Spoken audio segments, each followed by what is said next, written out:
we're continuing solving these problems, the set of 10. In part 1, we did these, and then now we're going to work on second half. And what we're also doing in each and every one of the definite intervals is we're assessing the area under the curve without calculus, using the good old-fashioned like squares and triangles, and getting the answer that is approximately what we would expect, and then solving the integral and seeing if we did everything right. Okay, so this one is definite integral, so I'm going to get the curve, and this is the curve, and it looks weird and it's hard to see the bound. It's from 0 to 7, so I'm going to zoom in on it, and then we can work on that graph for a second before solving this integral. All right, so this is 0.1 and this is 0.1403, okay? I put the cursor there so you would know. So it's not like a straight line, it's slightly going up, slightly. So I'm going to calculate area of this rectangle. Width is 7, the height is 0.1 to 0.14. So I'm going to get the average, and I'm going to say it's 0.12 times 7, and that is somewhere around 0.8, right? Yeah, 0.84. Okay, so we're expecting when we solve this integral to get a number here that's close to 0.84. That's when we know we've done it right. And this integral is not going to be like a lengthy solution, but some integrals are, so this is a good thing to have when it's like very complicated integral and weird bounds, and there's a lot of room for error. So I'm going to go to the formula here, and looks like it's arcsine, and this is the formula, okay? I'm going to rewrite this integral only once just to make A pop. So I'm going to write 10 squared. I think that really highlights that A is 10. And I also explicitly like to write out what A is. And arcsine doesn't have 1 over A in front of it. It's just arcsine X over A, so 10. Bounds 0 to 7. Fundamental theorem of calculus. Upper bound minus lower bound.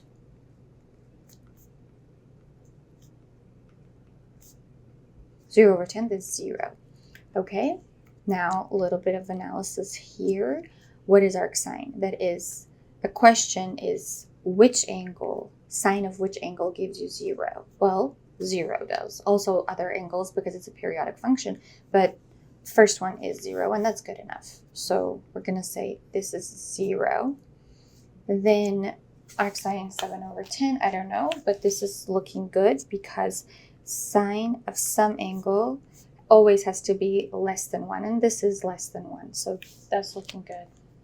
I just put it in arcsine. Make sure your calculator is set in radians. All of these angles are in radians, and we got 0.77539, blah, blah, blah. Okay, this is close to what we predicted, so we know we did it right. All right, moving on. Number 7. This one is quite interesting. Again, this is a definite integral. I'm going to get the graph. And our bounds are 3 to 5, so I'm going to mark that here, okay? So 3, and then this is 5. And under the curve, or under, so we need this area. Without calculus, you can't calculate area under a curve that's like squiggly, right? So you can't do that. However, you can calculate area of this rectangle and add that to area of this triangle. And I realize that I'm going to be really overestimating because I'm going to account for all this space that I don't need, but that's fine. I still will get a good idea. So let's say that this is 1.1. And then the height of this triangle is 4.9, and the width of the rectangle is 2, as well as the base of the triangle. Okay, so 4.9 over 2 times 2, that's 4.9, and then here it is 2.2, right? The area. So actually I'm going to divide this by 2, the area of this triangle, because it seems like I'm literally accounting for like 50% more than I need to, and then 2.2 plus half of that is 2.45, right? So my expected area under the curve should be 4.65, right? First, start writing immediately. Do what you can. And what you can do is that you can write this as x minus 2 squared, right? And then you have 2x in the numerator. Now, can I somehow add a term where I can get x minus 2 here? I could if I had 4, right? And that's exactly what I'm going to add.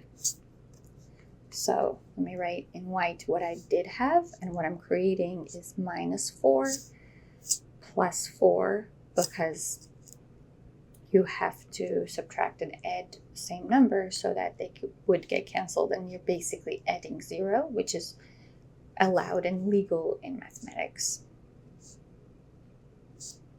3 to 5. Now I'm going to rewrite this as 2x minus 2. Do you see this? And then I'm going to use another trick, the trick that we always use all the time, which is separate the numerator so you can write this as sum of 2 fractions. The reason why you want to do that is you want to write 2 separate integrals and calculate integrals and then add it in the end, rather than have the sum of terms in one integral. So here I'm going to separate the numerator, get a different shade. This one will be one integral plus this one will be another. And I will separate the integrals, so I'll have 2 integrals. So 2 in the first integral will come out of the integral because it's a constant. Can't forget the bounds.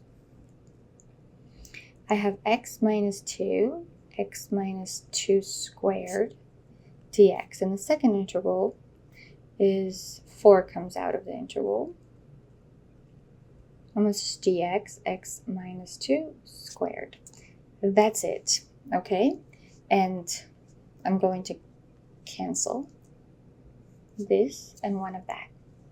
Now I'm ready for u sub, and my u sub is going to be the same for both integrals.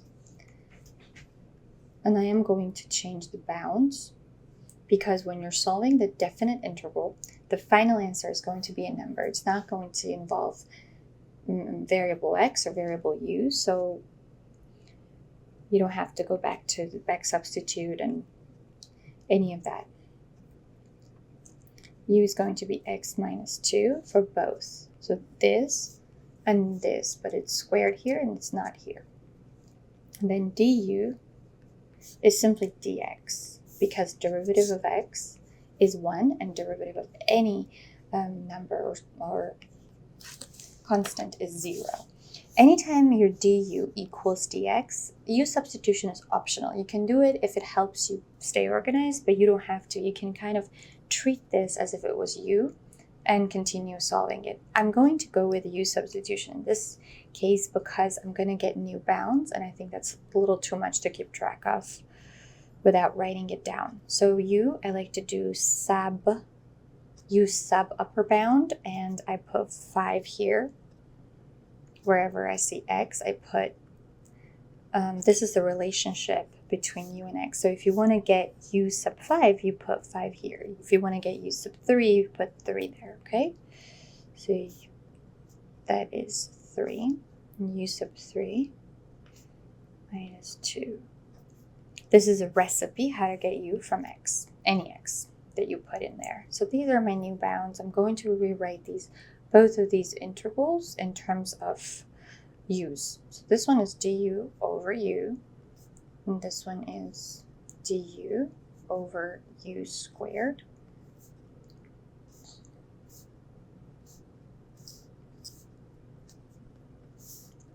I already know that this is ln u, right?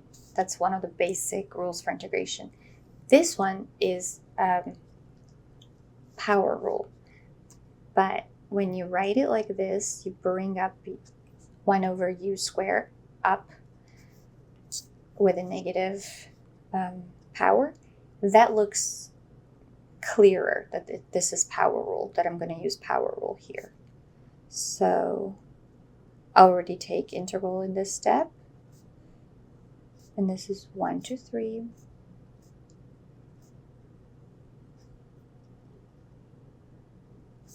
So you treat this as any n, right? You add 1 to it and then n plus 1, right? So that is when you add 1 to negative 2, that is negative 1 over negative 1.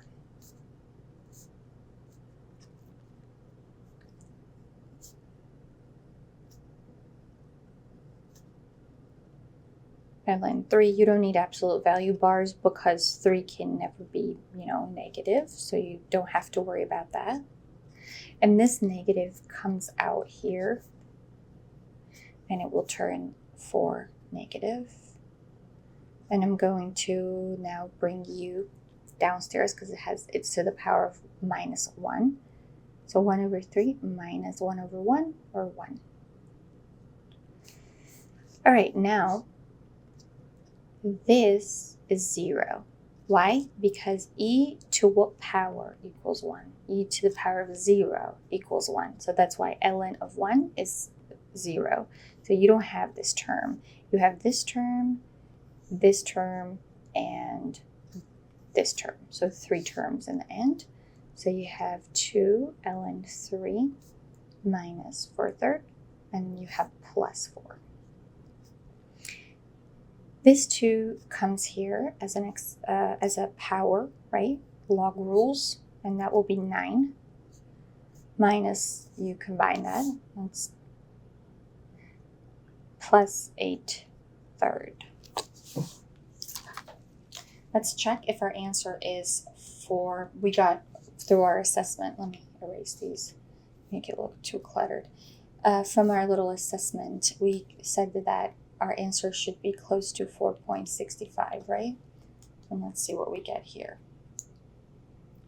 ln 9 plus 8 over 3.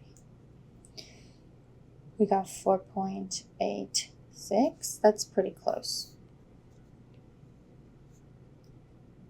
So if I got answer that was like, I don't know, 10, I would go back and try to find a mistake, but this looks fine. All right, these are my favorite integrals because these are so easy. Anytime you have exponential functions, or e to the other function, those are very easy integrals because there's only one function whose integral and derivative is its original self, and that is exponential function. So I'm going to go ahead and do u sub right away. There's no drama involved with exponential functions, okay?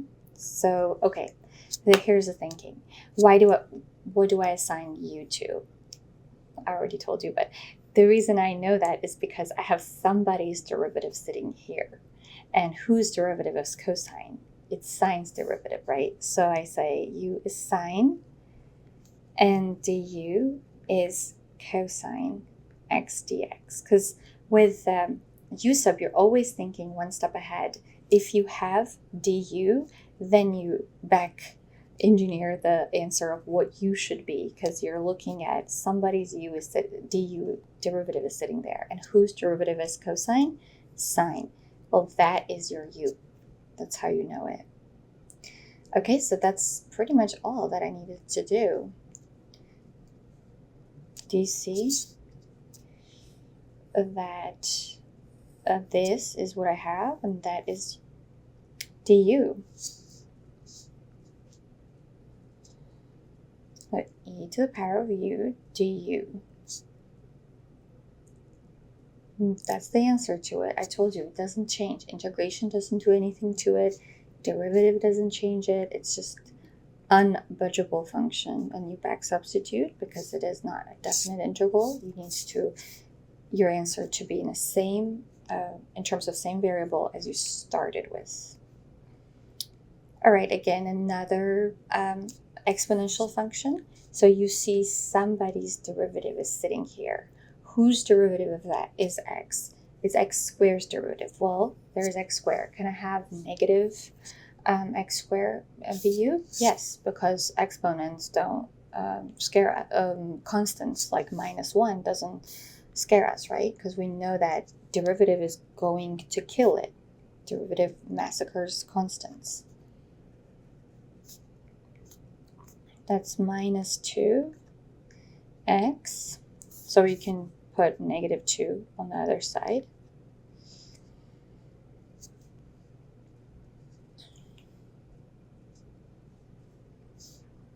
And I like to outline exactly what I was given. I was given x dx, right? Not -2x dx. So I'm going to express exactly what I do have. So that I don't write here, this equals to du. No, this equals to du over -2. Just for that, I do this step. Oh, and I'm going to change bounds like I always do with u sub. U sub upper bound, -1, and u lower bound is 0, okay? 0 to -1. Okay, e to the power of u, and this is constant, right? 1 over -2, and I'm going to bring that here. This integral very easily because it's itself. And u is fine there because we changed the bounds. And now we need to do fundamental theorem of calculus. Okay, so it is e power of -1 minus e to the power of 0. So any number to the power of 0 is 1, correct? And e is just a number. So I'm going to say this 1 over e instead of e to the power of -1, right? And then plus 1 over 2 minus, okay?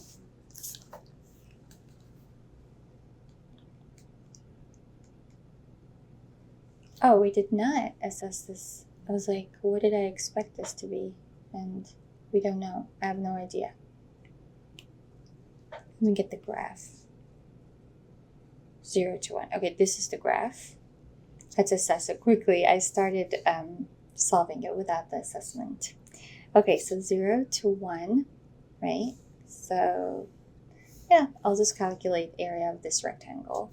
It's 0.41, 0.4 around there should be my answer. Obviously, I'm overestimating because I'm accounting for this and this. 0.4, and I said I'm over accounting for area. I got 0.316, so that's very close. That's within the ballpark. All right, so this is the final problem number 10. This is, I said, my favorite problem. I think this is such a special integral. It's like very dear to me. And I have already solved it, and I'm going to show you how you solve that. Because I have a separate video recorded on how you solve this integral. And the reason why it's my favorite integral is because you get two answers, solving it in the first way and then in the second way. You get two kind of different looking answers. You wouldn't think that this equals this expression, right? But it does. Because when you go through, you start with this expression and you go through and you do algebra trick identities here, you get exactly this back. And I think that's really beautiful, okay? So the way you solve it, if you have your basic rules for integration in front of you, solve it this way, the first way, A, right? Because like it gets solved right away in one line, basically. And my preferred way takes 2 more lines, right?